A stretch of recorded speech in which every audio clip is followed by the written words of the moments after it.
অপূর্ব হ্যাঁ এখন পরিবার নিয়ে না শায়রি তৈরি করা হোক নাকি? আচ্ছা ঠিক আছে ভাই। আচ্ছা পরিবারের সঙ্গে থাকতে তো ভালোই লাগে, পরিবারের সঙ্গে থাকতে তো ভালোই লাগে, কিন্তু অভাব প্রয়োজন দূর হবে কিভাবে? ছেলে মানুষ বলছো বাড়িতে থাকবে, ছেলে মানুষ বলছো বাড়িতে থাকবে, কিন্তু পরিবার কিভাবে চলবে?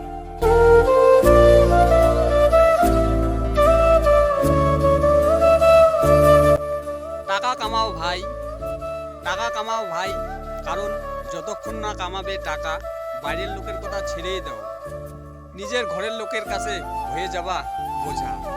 আপনাদের কেমন লাগতেছে এরকম শায়রি একটা কমেন্ট করে জানাবা। আমাদের আমাদের ফেসবুক পেজ, আমার ইউটিউব চ্যানেল ভিডিওটি সবসময় এরকম ভিডিও আমার শায়রি পাবেন। আপনাদের যদি ভালো লাগে অবশ্যই কমেন্ট করে জানাবেন। আমাদের জীবনটা কিছুটা জীবন এরকম করে চলে গেছে, জীবনের বাস্তব ঘটনায় আমি তুলে ধরবো। আমাদের জীবনের বাইরের কাজে যাওয়ার দেখো কত স্বপ্নের পূরণ করতে হয় নানা রকম জিনিসের, এরকম কাজের সাইটে বসে থাকতে হয়। কাজ কবে হবে, কাজ না হলে বসে থাকতে হয়, কি করার আছে? এটাই আমাদের বাস্তব জীবনের কাজের মূল্য।